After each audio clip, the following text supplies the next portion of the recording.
Ai, ai, ai. Dia 4, parte 2. Maia conseguiu estourar 1 hora, meu Deus. Ai, ai. Vamos esperar um minutinho aí as meninas voltarem. Ai, ai, ai. Ufa, estourei. Nossa, bem que eu corri, mas eu sabia, eu tinha feito anotação demais. Eu sabia que eu ia estourar. Eita, Lelê. Educação de filhos, correção, esse assunto rende. E aí eu acabei estourando, me perdoem. Mas vamos continuar aqui com o nosso chazinho. Eu vou pegar só mais uns 15 minutinhos de vocês. E aí a gente já termina, tá bom, meninas? Vão me falando aí se vocês estão me ouvindo e me vendo, para que a gente continue aí pra gente finalizar. Esse assunto é muito, assim, demanda muita coisa. Eu tentei ser sucinta, mas não tem jeito. Vamos lá, estão me ouvindo, estão me vendo para que a gente possa começar. Tá tudo ok?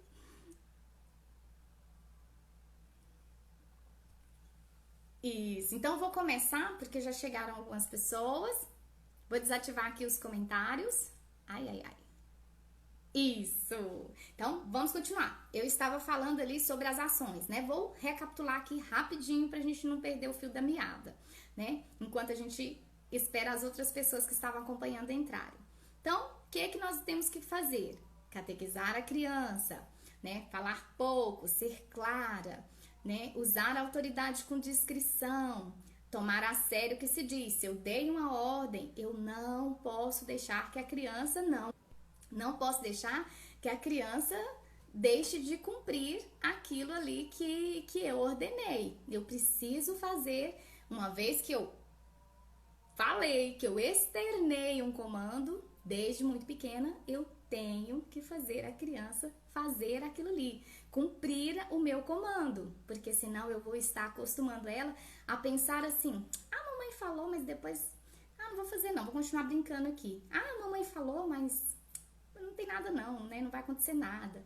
Então, se você deu uma ordem, você tem que fazer cumprir, né? Não é chegar a gritar, né? Você vai chegar e falar para a criança: filho, olhe, tenha certeza que a criança está te escutando. Então, quando você vai, o ideal é não ter que repetir a ordem, mas no início ou em algumas situações, talvez você tenha que repetir. Então, se você for repetir, vamos tentar repetir o mínimo possível. Então, você vai se agachar, vai olhar nos olhos da criança e vai repetir o comando da mesma forma. Você não vai falar: olha, a mamãe falou e você não obedeceu, lá, que era para pôr a roupa no cesto. Não.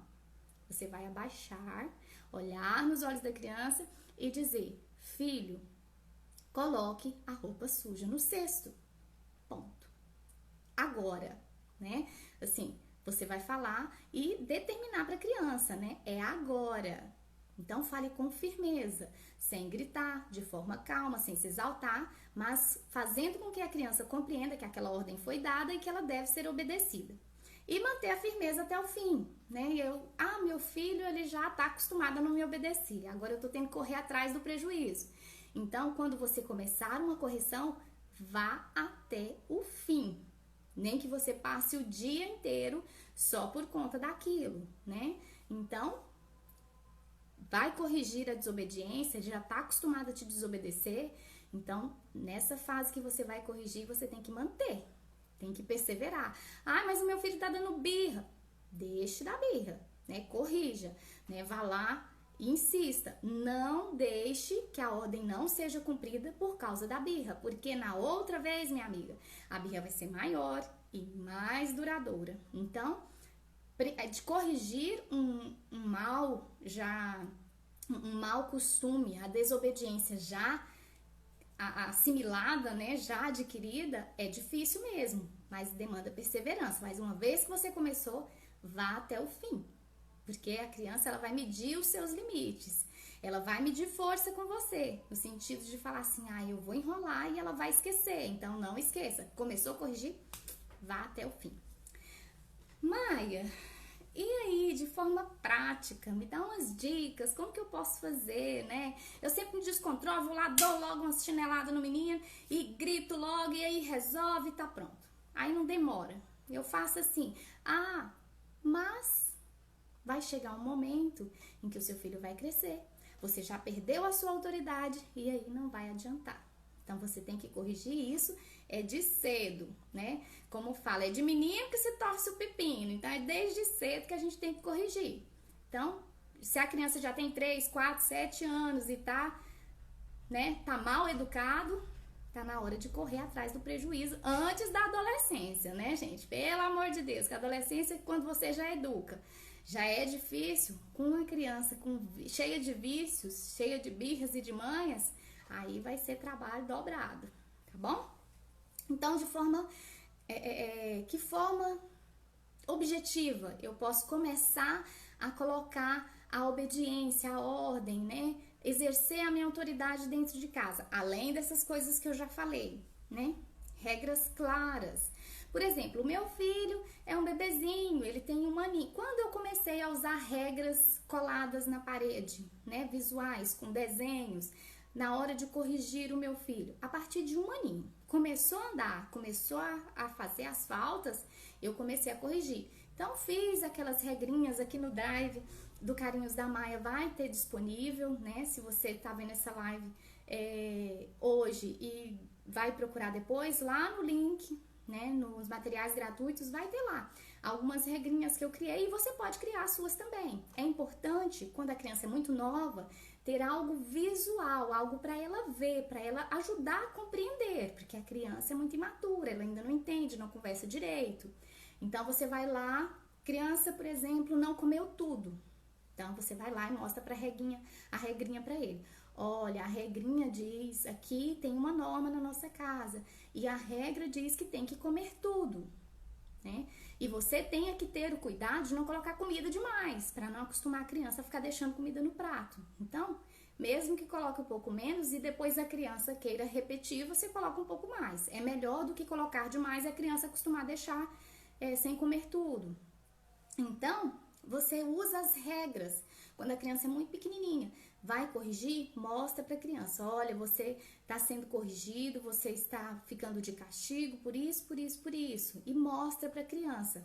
Quando eu comecei aqui, a partir de 1 ano de idade, começou a cometer a falta, começou a ser corrigido.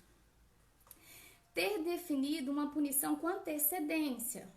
Por exemplo, você quebrou o brinquedo. Toda vez que ele quebrar um brinquedo, ele já sabe que a punição vai ser ficar sem o brinquedo. Ele não vai ganhar outro brinquedo daquele e não vai ganhar um brinquedo novo por tão cedo.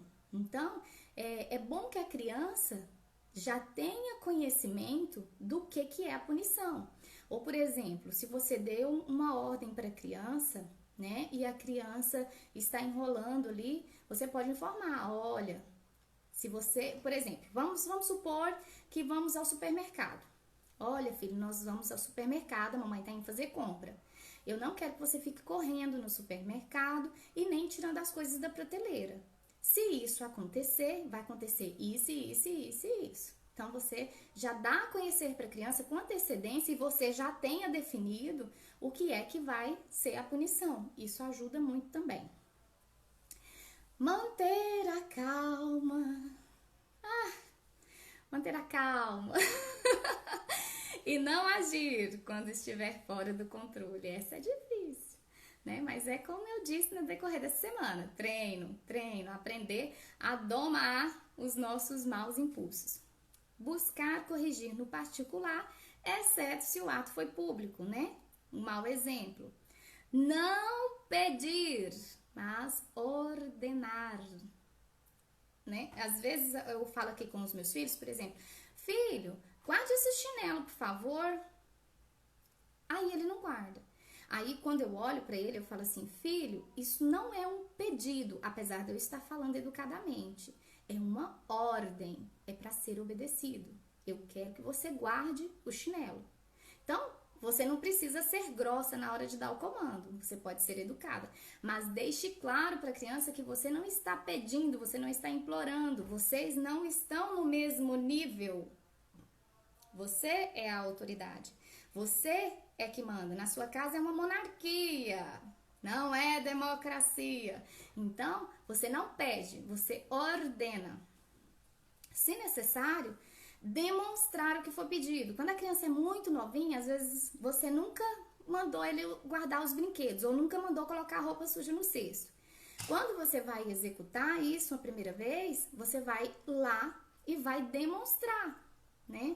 Vamos supor, aqui em casa dos meninos desde muito pequenininhos, desde o José Francisco mais velho, eu falava pra ele, joga a fralda suja no cesto. Ele ia, pegava a fraldinha dele e ia jogar no cesto. Mas a primeira vez eu mostrei pra ele o que era esse colocar a fralda no cesto. Eu demonstrei o que era colocar a roupa suja no cesto. Eu demonstrei o que era levar o prato para a pia, o que era guardar os brinquedos. Então, quando a criança é muito nova, além de olhar nos olhos, de dar informações claras, comandos claros, você precisa demonstrar para a criança, certo? Usar o toque, o olhar, né? Reter a atenção da criança, ter certeza de que o comando foi recebido.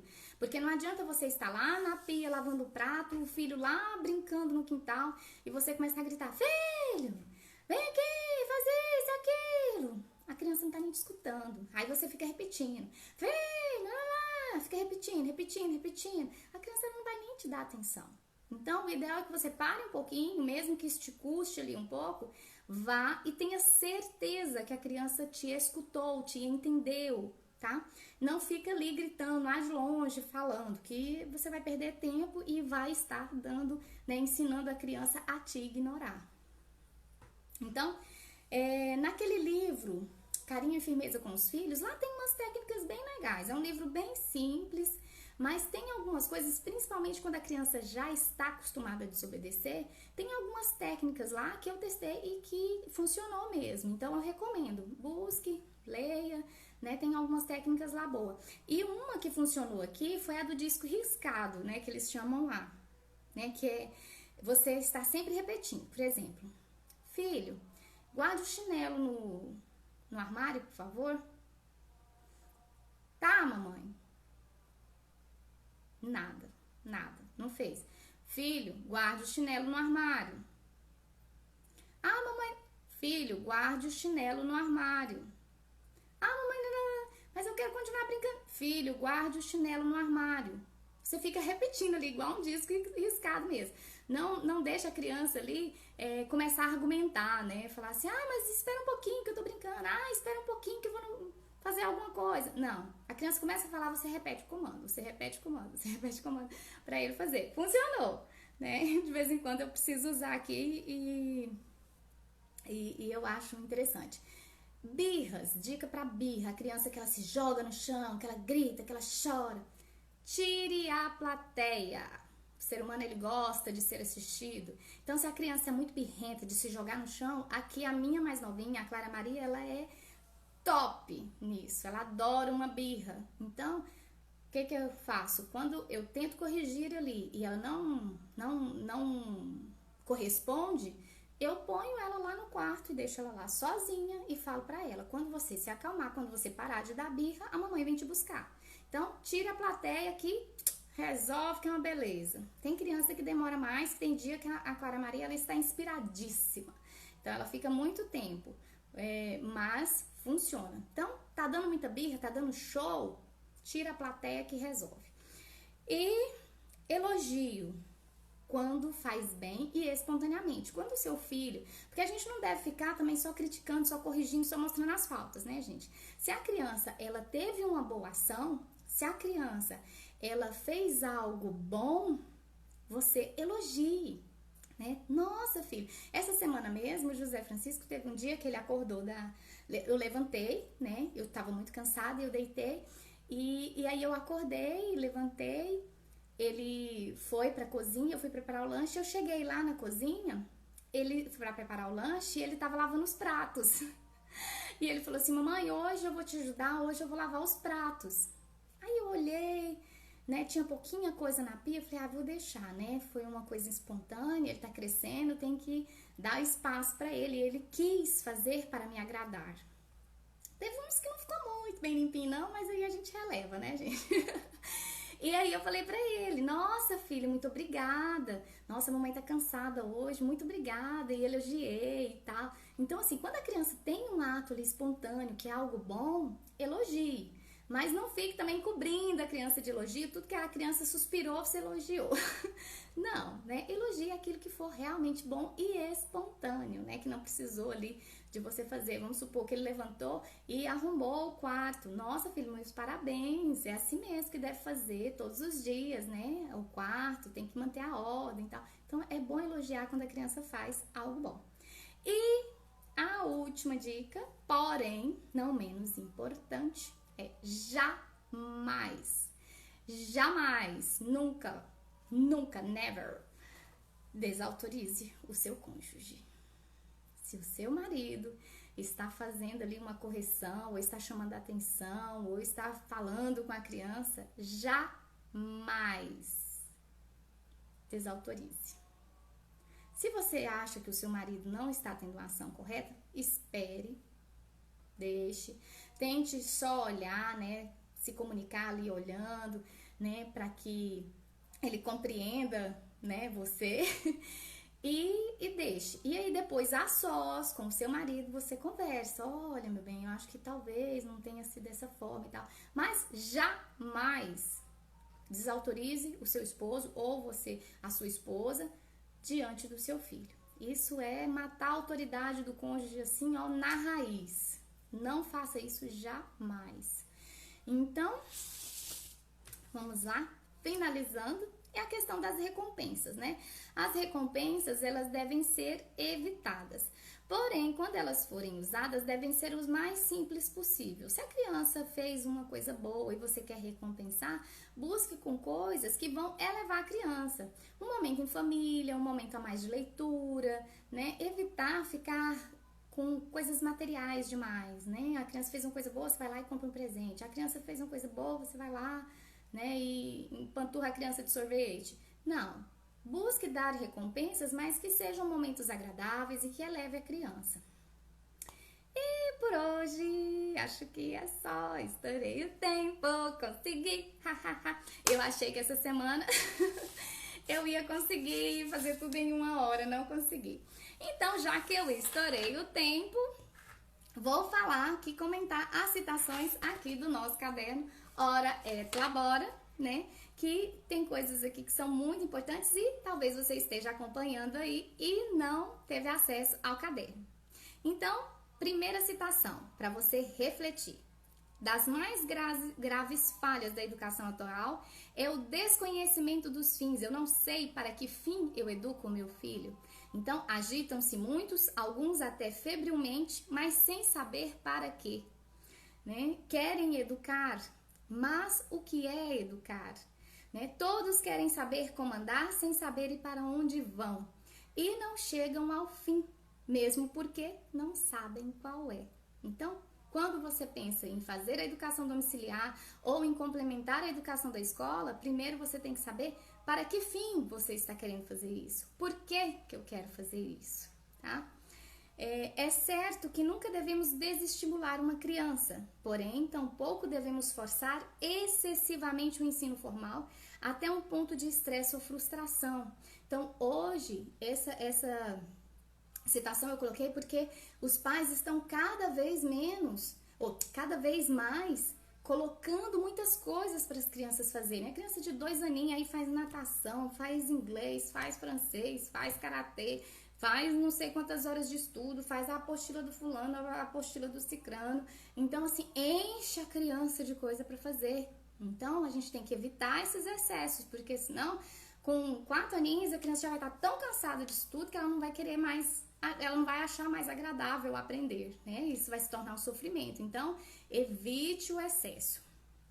O fim próprio e imediato da educação cristã é cooperar com a graça divina na formação do verdadeiro e perfeito cristão.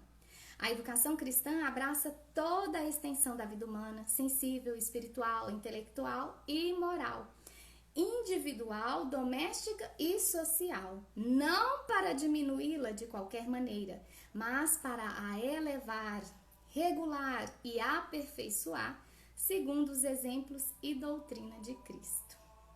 E a última citação, mas não menos importante, é currículo, aquele que você se preocupa tanto e questiona tanto, não é algo que compramos, é algo que ensinamos, algo que encarnamos, é algo que nós amamos. Ou seja, você vai ensinar a criança a ser, não apenas a desenvolver uma função. Você vai ensinar a criança a buscar o conhecimento, não apenas ficar resolvendo fichas e mais fichas de exercício, sem saber para que ele está fazendo aquilo. O ensino ele tem que ter um objetivo, tá bom? E vamos encerrando aí o nosso 4º dia de Hora et Labora. Amanhã, o último dia. Vamos falar sobre Hora et Labora. Eu quero agradecer você que chegou aqui, que continuou comigo nesse segundo tempo do nosso 4º dia. Agradecer a sua companhia e eu te espero amanhã aqui às 9 para o nosso último dia de Hora et Labora. Tá bom, meninas? Então, uma boa noite, bom descanso para você. Deus os abençoe e até amanhã. Tchau, tchau.